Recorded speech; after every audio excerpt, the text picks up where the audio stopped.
사람의 마음은 참으로 간사한데요. 어렵게 살 때와 잘 살 때의 마음 자세가 다르다는 것입니다.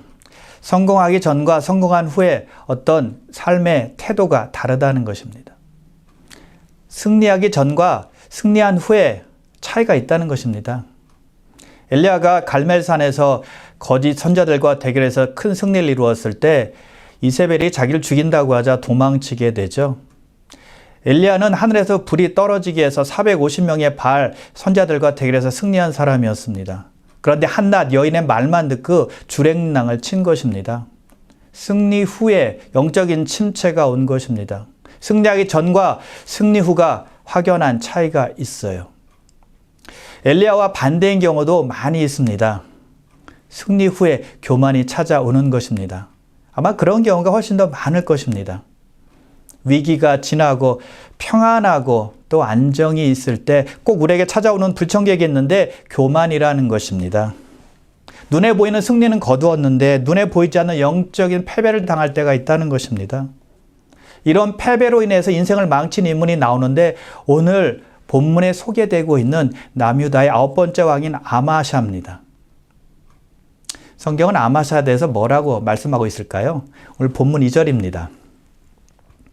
아마샤가 여호와께서 보시기에 정직하게 행하긴 하였으나 온전한 마음으로 행하지 아니하였더라.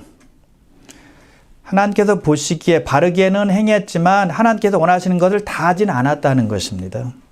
어느 정도는 잘했는데 온 마음을 다하지 않았다는 거예요. 자, 아마샤가 왕이 돼서 처음 한 일이 있었는데 자기 왕인 요아스를 죽인 자들을 처형하는 일이었습니다. 그렇게 하는 것은 나라를 개혁하고 나라를 바로 세우기 위함이었죠. 자, 그런데 처형당한 신하들의 자녀들은 죽이지 않았다고 말씀하고 있습니다. 그 당시에는 어떤 살인자들은 그 당사자뿐만이 아니라 자녀들도 함께 죽이는 것이 관례였거든요. 근데 아마샤는 그 관례를 깨고 하나님 말씀에 따른 것입니다. 율법에 보면 신명기 24장 16절에 말씀하고 있는데요. 아버지의 죄 때문에 그의 자녀들이 죽지 않는다라고 말씀했고요. 그의 자녀들 때문에 아버지가 죽지 않게 된다라고 말씀합니다. 각 사람은 자기의 죄로 말미암아 죽을 것이니라 라고 말씀했거든요. 그 말씀을 의지해서 아마샤는 실천을 한 것입니다. 자, 그런데 아마샤가 이렇게 결정한 것은 큰 위험이 따르는 일이었습니다. 왜냐하면 그 살아남은 그의 자녀들이 아마샤를 원수로 생각해서 복수할 마음을 가질 수도 있었기 때문이었죠. 그럼에도 불구하고 아마샤는 말씀을 실행에 옮긴 것입니다. 아마샤는 여호와 보시기에 정직히 행했다라는 말씀이 있는데 그런 모습 때문이었을 것입니다. 그 후에 아마샤가 에돔과 전쟁을 하게 되었습니다. 20세 이상 전쟁에 나갈 수 있는 사람들을 뽑았는데 30만 명이 되었습니다. 그런데 아마샤는 그 인원이 부족했다고 느꼈는지 10만 명의 용병들을 북이스라엘로부터 구했습니다. 그 당시에 전쟁을 할 때는 용병을 사용하는 것은 흔한 일이었어요. 그런데 하나님께서 하나님의 사람을 아마샤에게 보냅니다. 북이스라엘 군대와 함께 전쟁을 하는 것은 기뻐하시지 않는다는 거예요. 오직 유다 군대만을 데리고 전쟁을 하라라고 말씀하시는 것이죠. 이유는 하나님께서 북이스라엘 군대와는 함께 하시지 않기 때문이다라고 말씀하고 있습니다. 만일 말을 듣지 않고 그대로 그들을 데리고 나가서 전쟁한다면 아무리 열심히 싸워도 적들 앞에서 엎드려지게 될 것이다라고 말씀하고 있는 것입니다. 고집부리고 용병을 데리고 나가서 싸운다면 패배하게 될 거라는 거예요. 그러면서 이렇게 말합니다. 하나님은 능히 돕기도 하시고 능히 패하게도 하시나이다. 하나님이 도우시면 승리하겠지만 돕지 않으면 패배하게 된다는 것입니다. 전쟁은 하나님께 속했기 때문에 순종하면 도움을 주신다는 것이죠.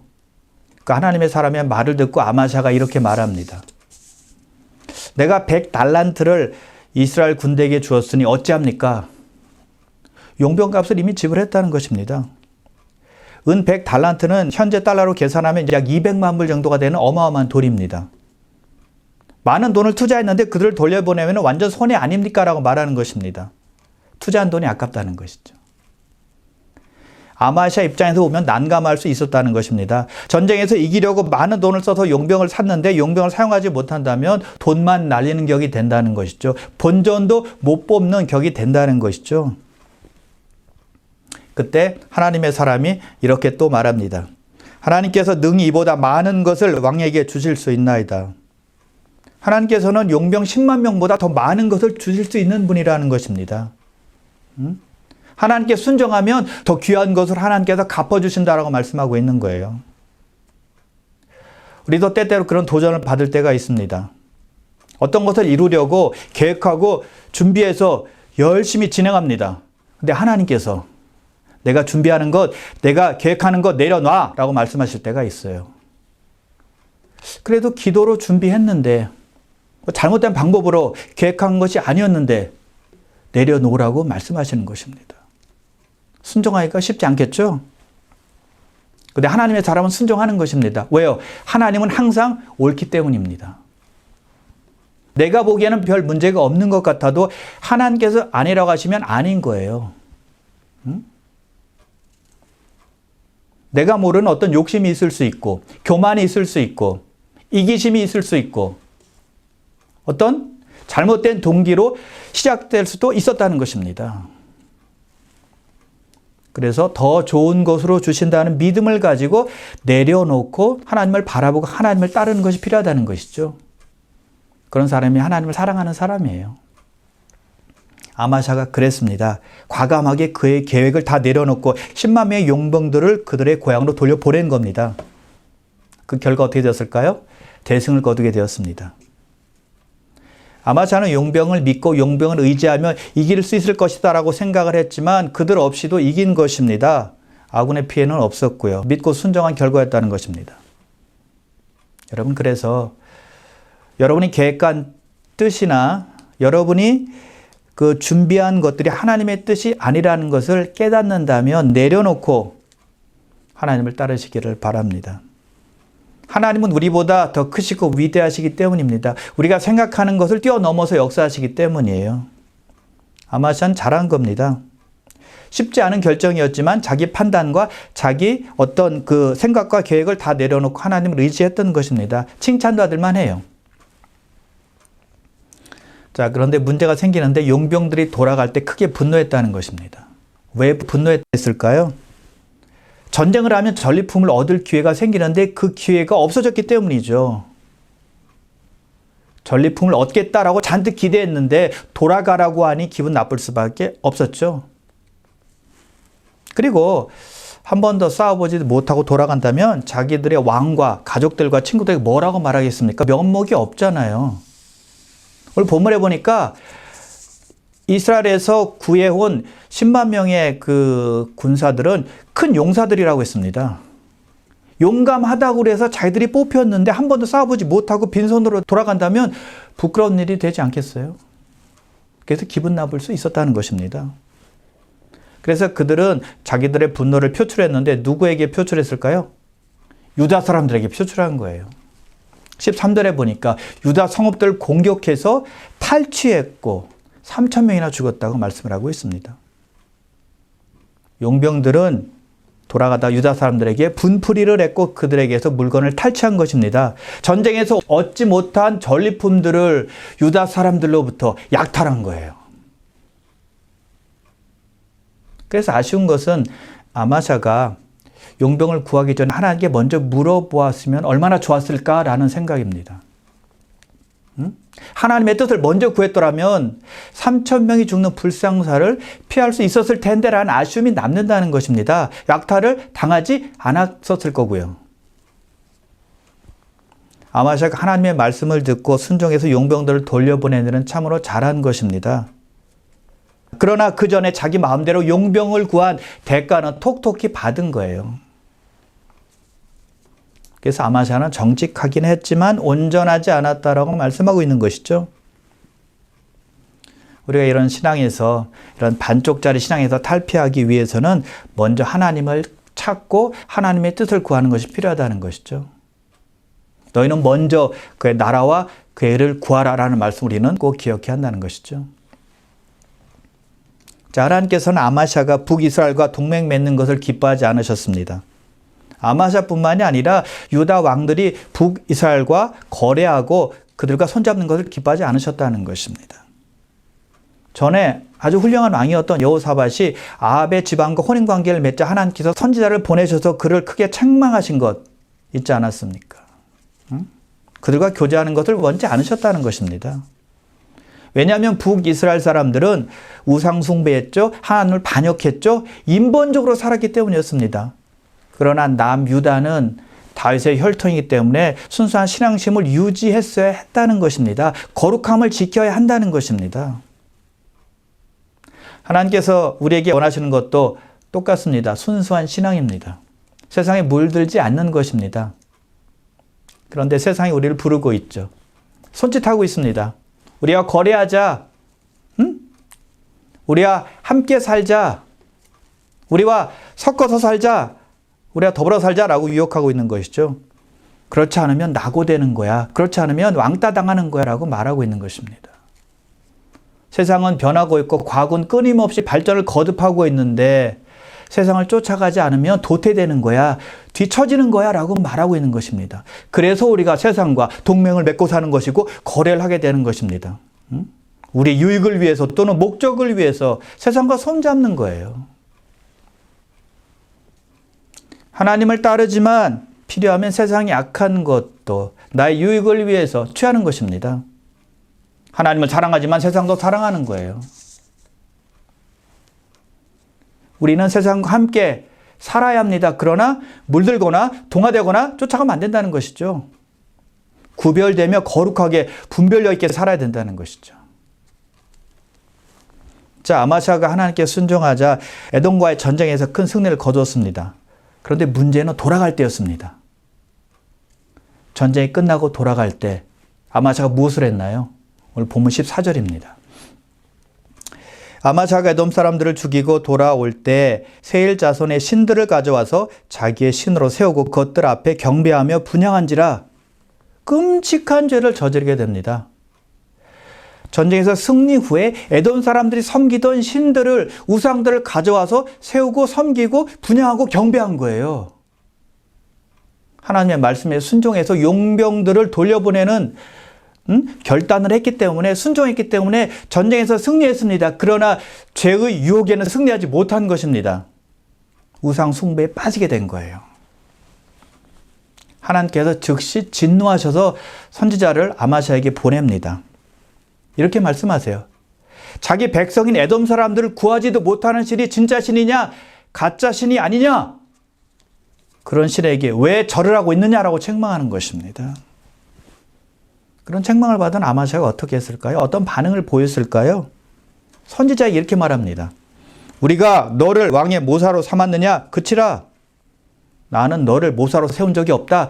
카운셀러로 세운 적이 없으니 죽지 않으려면 입 닥쳐 라고 말하는 것입니다. 여러분 보세요. 아마샤가 전쟁 전과 전쟁 후에 이렇게 바뀌었습니다. 180도 바뀌었다는 것이죠. 사람이 달라진 것입니다. 전쟁 후에 어떻게 바뀌었나요? 우상 숭배했죠? 하나님을 버리고 우상신을 섬기는 이방신을 섬기는 배교의 죄를 저지른 것입니다. 또 교만해서 자기에게 말씀을 주시는 선지자를 핍박한 것입니다. 전쟁에서 승리하자 우상 숭배했죠? 배교했죠? 또 핍박했죠? 교만해졌다는 것입니다. 전에는 하나님께 반응을 잘했거든요. 믿음이 완전하진 않았지만 믿음이 있었어요. 용병들을 보내라는 하나님의 말씀에 순종했잖아요. 믿음에 결단한 것 아니에요? 근데 승리하자 그가 변한 것입니다. 변질된 것입니다. 승리가 그를 더 나쁘게 만든 것입니다. 전쟁에서의 승리가 그를 더 최악으로 이끈 거예요. 차라리 아마샤가 전쟁에서 패했더라면 더 좋을 뻔했다는 것이죠. 그러면 우상들을 가져와서 절은 안 했을 테니까요. 전쟁에서 승리했으면 하나님께 감사해서 그 은혜로 살아야 되는데 오히려 하나님을 배반한 것입니다. 하나님으로부터 돌아선 것입니다. 주님의 은혜를 망각하고 우상을 섬기게 된 것입니다. 보이는 육적인 승리는 했지만 영적인 패배를 맛본 것입니다. 승리하자 기고만장해서 하나님이 보이지 않은 것입니다. 하나님이 보이지 않으니까 하나님의 말씀을 거부하는 것이죠. 전엔 충고를 받아들였거든요. 이젠 아니었습니다. 하나님의 말씀이 듣기 싫다는 것입니다. 교만입니다. 자기 마음대로 살겠다는 것이죠. 그래서 자기 마음에 좋아 보이는 우상을 가지고 와서 절을 한 것이죠. 차라리 적게 가진 편이 더 좋았겠다라는 생각이 드는 분이 있습니다. 차라리 덜 배웠으면 더 나았겠다라는 생각이 드는 분이 있습니다. 높은 자리가 아니라 차라리 낮은 자리에 계속 있었더라면 더 좋았을 뻔했다라는 생각을 하게 되는 분들이 있다는 것입니다. 더 많이 배우고 더 많이 가지고 더 높은 자리에 올라간 것이 망치는 경우가 되었다는 것입니다. 신앙 공동체에서도 마찬가지인데요. 어떤 분은 초신자 때 참으로 순수한 열정을 가지고 하나님을 섬깁니다. 그런데 세월이 흘러가면서 신앙의 연륜이 쌓이자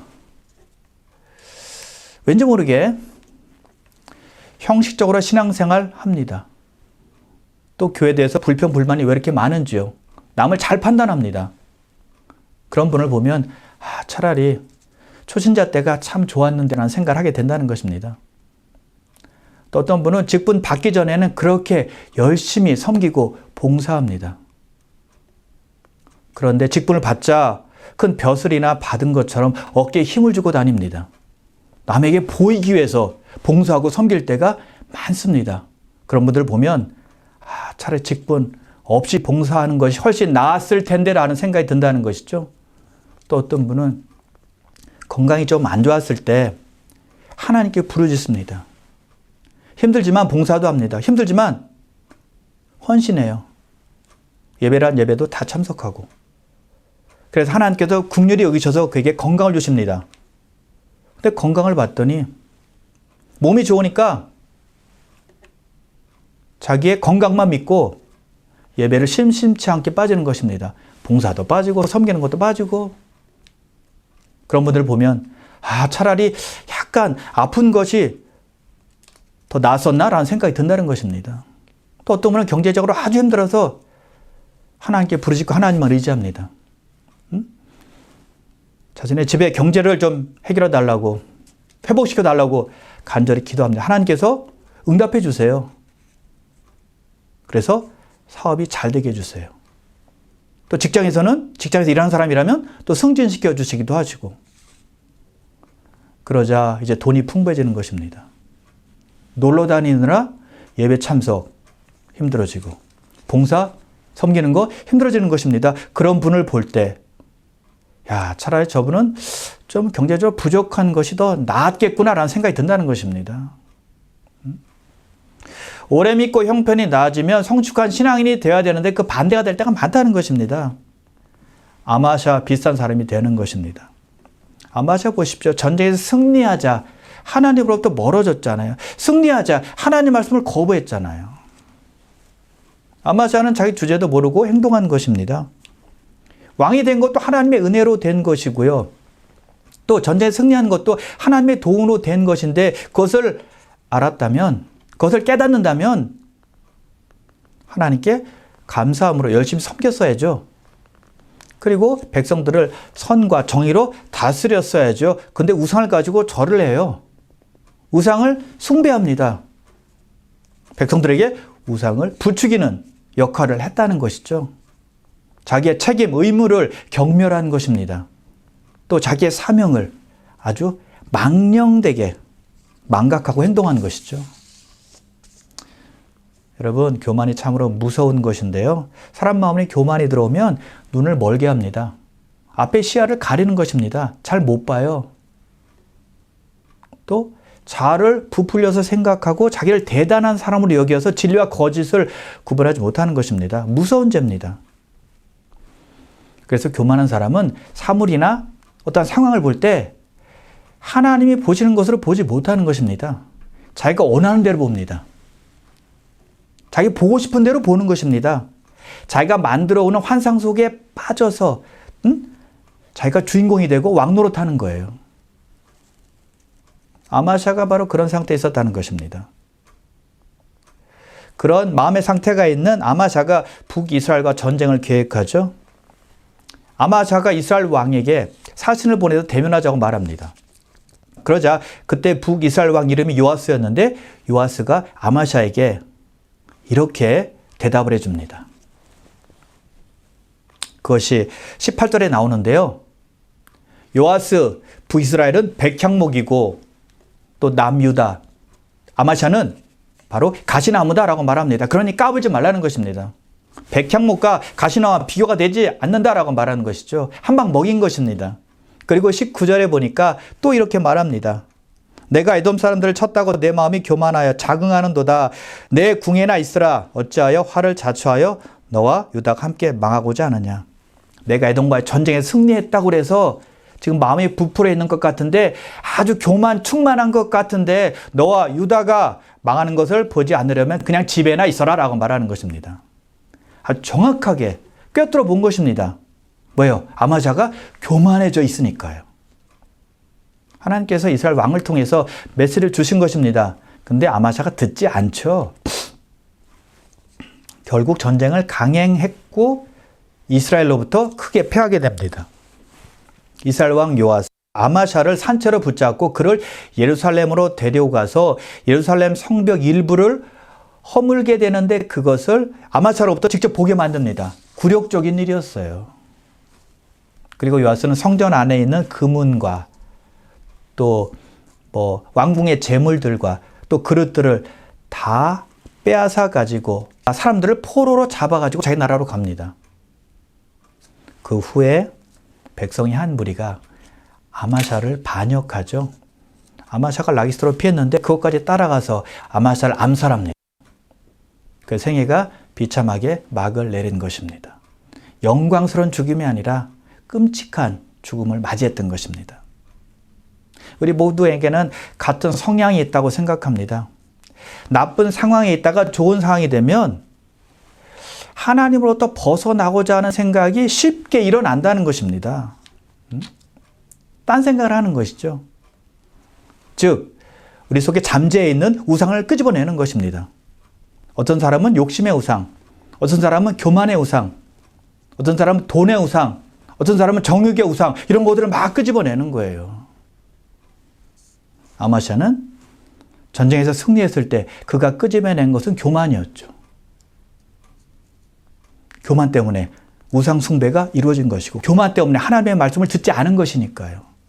근데 더 큰 문제는 고집스럽게 그 길로 계속 갔다는 것입니다. 하나님의 말씀을 들었는데 멈춰야 되는데 멈추지 않은 것입니다. 끝까지 간 것입니다. 결국 추락했어요. 그러므로 사랑하는 귀한 성도 여러분, 성공 후에, 지금 잘 나갈 때, 또 승리 후에 하나님께 더 집중하셔서 믿음을 놓지 마시길 바랍니다. 혹 믿음에서 이탈할 경우에는 하나님의 은혜를 꼭 생각하셔서 말씀 붙들고 돌아가시기를 주님의 이름으로 축원합니다.